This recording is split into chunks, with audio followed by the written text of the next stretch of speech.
It was late October when a group of 4 hikers decided to explore a stretch of wilderness in the Pacific Northwest, a place thick with fog and legends. The air was damp, heavy with the smell of pine, and the silence of the forest felt unnatural, almost staged. Their boots crunched against wet leaves as they moved deeper into the woods, but something about the atmosphere felt wrong, like they were trespassing on ground that wasn't meant for them. As the trail narrowed, one of them noticed deep grooves carved into the bark of a towering cedar tree. The marks weren't just scratches, they were claw marks, and they started 10 feet above the ground. Bears, even the biggest ones, couldn't reach that high. The hikers exchanged nervous glances, trying to laugh it off, but no one could find a joke to make the unease disappear. They pressed on, the silence weighing heavier with every step. Then came the sound. A low, guttural growl rolled through the mist, distant yet close enough to vibrate in their chests. Birds erupted from the trees in frantic bursts, scattering like they were fleeing something far more dangerous than the hikers. One of them whispered, "Cougar," but the tone in his voice carried doubt. Whatever made that sound was bigger, much bigger. They stopped dead in their tracks when 2 faint lights flickered through the fog, about 20 yards ahead. At first, they thought it was a reflection, maybe the beam of another hiker's flashlight, but the lights moved, blinked, and then narrowed into a cold, steady stare. Eyes. Glowing, amber eyes fixed directly on them, unblinking, unshaken. The forest seemed to hold its breath. No wind, no rustle, no sound but their pounding hearts. And then, in the shifting mist, they saw it, a shadow, impossibly tall, moving just enough to remind them that this wasn't a trick of the fog. Something was there. Something watching. Something that didn't belong to this world. When the hikers finally made it out of the woods, they were shaken but desperate to tell someone.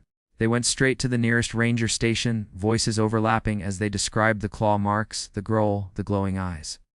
The ranger on duty listened, stone-faced, jotting down notes on a clipboard without once looking surprised. It was as if he had heard it all before.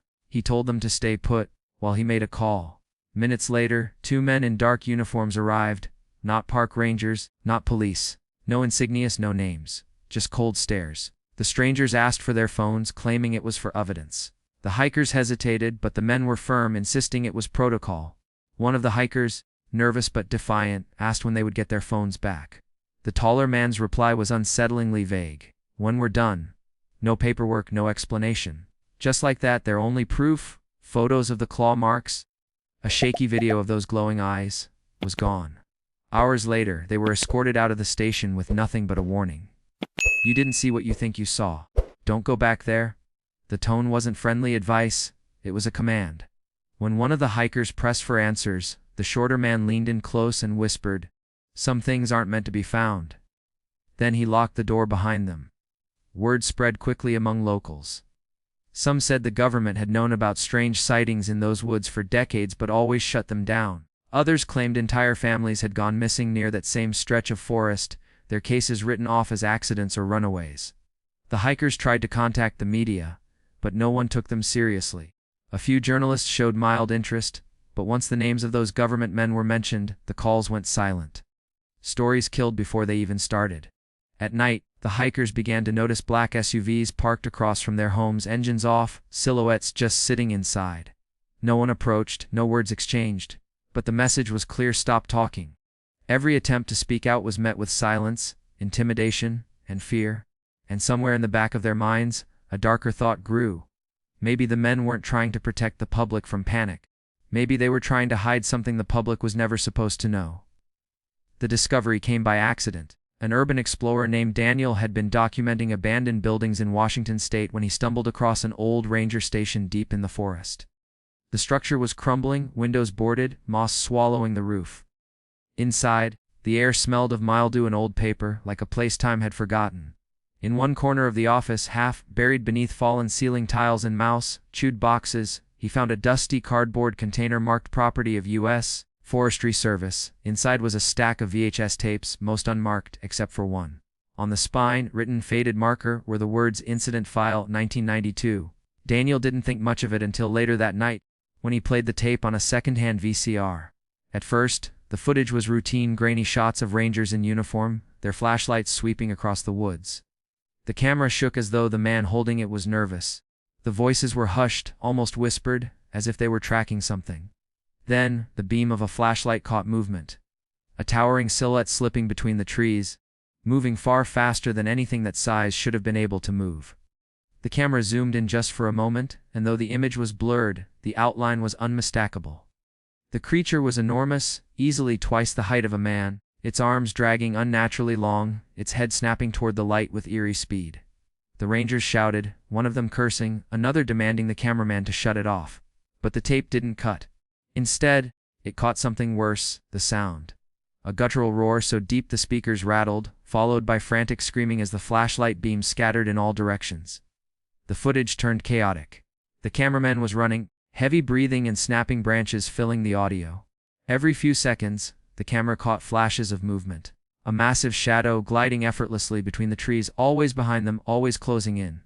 And then, over the pounding of boots, came a single, chilling line, shouted by one of the rangers. "It's not supposed to be here!" The screen jolted violently, as though the cameraman had fallen, and then the tape cut to static. Daniel sat frozen, staring at the snow-filled screen long after the tape ended. His first thought was to upload it, to expose what he had found. But when he tried, the file corrupted every time he attempted to transfer it. Friends he showed the tape to swore it was real. But within days, strangers started showing up near Daniel's apartment, watching, waiting. Soon after, the tape itself disappeared from his locked desk drawer, as if it had never been there at all. All that remained was the memory of what he saw, and the ranger's desperate voice echoing in his head. It started with whispers among the fishermen along the Maine coast. Nets that had been cast into calm waters were being hauled back shredded to ribbons, as if something massive had torn through them with deliberate force. At first, they blamed sharks, maybe even orcas, but no one could explain the precision of the tears. These weren't random bites. They looked like something had sliced through with claws or blades. The losses became so frequent that some crews refused to sail after dark. One night, a veteran captain named Harris decided to find answers for himself. With a small crew, he set out under a moonless sky, their boat rocking on a strangely quiet sea. The men joked nervously, but the tension was thick enough to cut. Around midnight, the sonar screen lit up with something unusual, a shape far larger than any whale, moving beneath the boat in total silence. Harris squinted at the monitor, muttering, "That's not right." The shape vanished, then reappeared, closer. Suddenly, the boat lurched. The men staggered as the hull groaned, metal grinding against something unseen.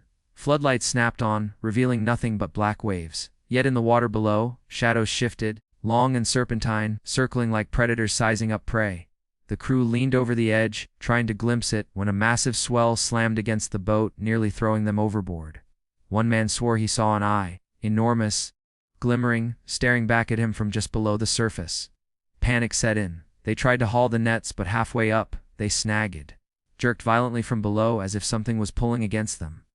The winch screeched, cables snapping, until the nets tore free and plunged back into the water.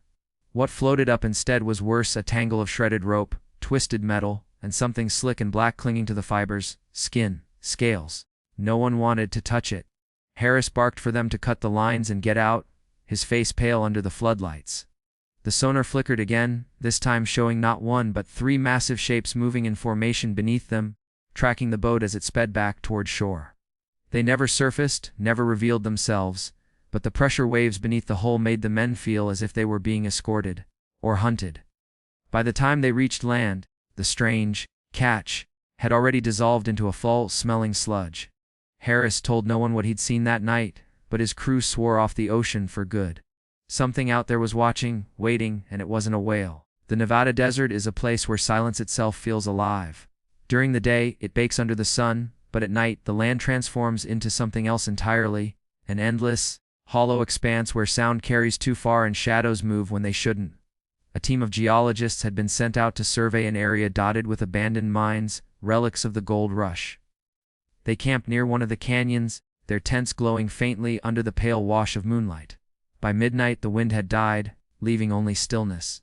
That's when the first strange sound echoed through the canyon, like fingernails scratching against stone. At first, they thought it was just rocks shifting in the cold night air. But when they aimed their flashlights along the canyon walls, they froze.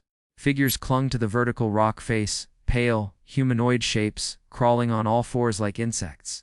Their limbs were elongated, bending in ways bones weren't supposed to bend. Each movement was jerky, mechanical, but disturbingly fast. The creatures didn't climb upward or downward. They seemed to move sideways, scuttling along the wall as if gravity didn't apply to them at all. The geologists whispered among themselves, trying not to draw attention, but curiosity was stronger than fear. One of them switched on a high-powered lamp and directed the beam toward the wall. The figures froze instantly. Their heads, or what resembled heads, snapped toward the light in perfect unison. For a moment, the canyon felt like a stage, and the team like an audience that had made a mistake. The silence broke when one of the creatures emitted a low, rattling hiss that seemed to vibrate inside the bones of anyone who heard it. The team scrambled back to camp, but something followed. Shadows stretched unnaturally long across the sand, matching the movement of something unseen. Rocks tumbled down from the canyon wall as if something heavy was crawling above them, just out of sight. One of the geologists shouted, insisting they pack up and leave immediately. But before they could, a scream split the night. 2 tents collapsed as their occupants were dragged toward the canyon edge. Flashlights darted wildly, catching glimpses of pale arms, claw-like fingers, and faces that weren't faces at all, just smooth, blank skin where features should have been. By dawn, only 3 of the geologists remained. They found 2 helmets in the sand near the canyon rim, cracked open as though crushed by immense pressure. No footprints led away from the site. No blood, no drag marks, just the silence of the desert, heavier than before. The survivors refused to speak of what they saw, but locals whispered that the mines were never abandoned because of empty veins of gold. They were sealed shut, bricked over and forgotten, to keep something else from crawling back out. The leaked files surfaced in the most unlikely way, on an encrypted forum hidden deep within the internet. At first, no one paid attention. They looked like ordinary government documents, black and white scans stamped with red CLSSFED labels. But buried inside the pages were accounts, field reports, describing encounters with entities that didn't fit into any known category of science. The reports stretched back decades, from the 1950s to the early 2000s, spanning forests, oceans, deserts, and even suburbs. Each case was stamped with a chilling phrase, Project Entity 7. One of the earliest files described a small town in Montana, where residents reported strange children appearing on porches at night. Their eyes were too large, their voices too flat, repeating the same phrases over and over. Within weeks, half the town had mysteriously relocated, their houses boarded up overnight. No explanation was ever given. The file ended with a single note, population redistributed, case closed. But no record existed of where those families went, or if they even survived. Another report detailed a naval vessel in the 1970s that encountered a massive, luminescent shape beneath the surface of the Pacific. The sonar logs included with the file showed readings far larger than any known submarine or whale, moving at speeds no machine could match. The ship's captain filed a frantic transmission before contact was abruptly lost. The vessel was found adrift days later, every crew member missing. Their personal effects remained untouched, meals half-eaten, cigarettes still burning in ashtrays. The only note scrawled in the logbook was, "Entity not of this world." The deeper the files went, the stranger they became. There were sketches, crude but haunting, drawn by witnesses under interrogation. Long-limbed figures with distorted faces, shapes with too many joints, shadows that didn't align with their surroundings. In one folder, a psychiatrist's notes described survivors of encounters who developed identical nightmares, standing in front of a towering figure that whispered in a language no one understood. Some survivors went insane within weeks. Others vanished entirely. The final file was the most unsettling. It wasn't a report, but an internal memo addressed to unnamed officials. The document warned that sightings had been increasing worldwide, that containment was becoming impossible. It ended with a single line, underlined 3 times in bold black ink. "The world isn't ready to know." And beneath it, a handwritten scrawl barely legible through the scan. "But they're coming anyway." It happened in Oregon. Quiet, unassuming, the kind of small town where nothing ever makes headlines. One night, a teenager decided to livestream his walk home after a late shift. His phone camera swayed as he joked with his friends online, his breath visible in the cold air. For 10 minutes, nothing unusual happened. Then, the chat exploded. Viewers began typing frantically. "What's behind you? Look at the sky." The boy turned, and the frame caught something impossible, a shadow stretching across rooftops, so massive it dwarfed the town itself. The livestream grew chaotic. The boy's breathing quickened, the camera shaking as he sprinted down the empty street. Overhead, the shadow moved again, broad, deliberate, and far too fast for something of its size. Streetlights flickered, one by one, as if the power grid was collapsing under its presence. Viewers spammed the comments, some begging him to keep recording, others demanding he run. Then, for just a second, the lens caught detail, a shape, impossibly tall, with limbs that bent at angles that hurt to look at. Before anyone could process what they'd seen, the stream glitched. The video pixelated, colors bleeding into static, though the audio carried through. A deep, resonant hum rattled the speakers like an engine powering up, or a voice too low to be human. The boy screamed for help, his footsteps echoing, and then another sound cut in. A sharp, metallic screech that sent viewers ripping off their headphones. Just as suddenly, silence. The screen froze on a single frame, a blur of darkness swallowing the edge of town. The stream ended there, but thousands had witnessed it live. Within hours, clips circulated online, re-uploaded again and again. But by morning, every video link returned the same message: content not available. Accounts that posted the footage were deleted, entire pages wiped clean as if they never existed. Still, those who had seen it swore the shadow was real. And those in the boy's town confirmed one more unsettling fact: he never came home that night. His family filed a missing persons report. No trace was ever found. Officials called it a hoax. News outlets echoed the line, repeating the words until the story was buried under new headlines. But residents whispered about the night the sky itself moved, about the hum that rattled their windows, about the boy who never came back, and more than anything, they whispered about the final message that appeared on his livestream chat before it cut out, typed by a user no one recognized. This is only the beginning. So the question remains: if hikers, fishermen, scientists, and even hidden government files all point to the same truth, then what exactly are we dealing with? These aren't myths, they aren't campfire stories.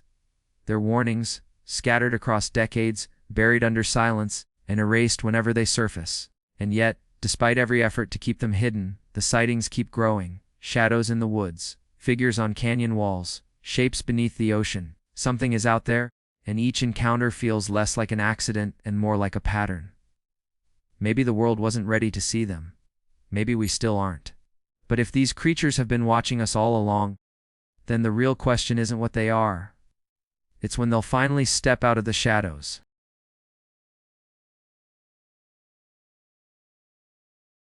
If you liked this video, don't forget to hit that like button, share it with your friends, and drop your thoughts in the comments below. Most importantly, subscribe and hit the bell icon so the next secret finds you first.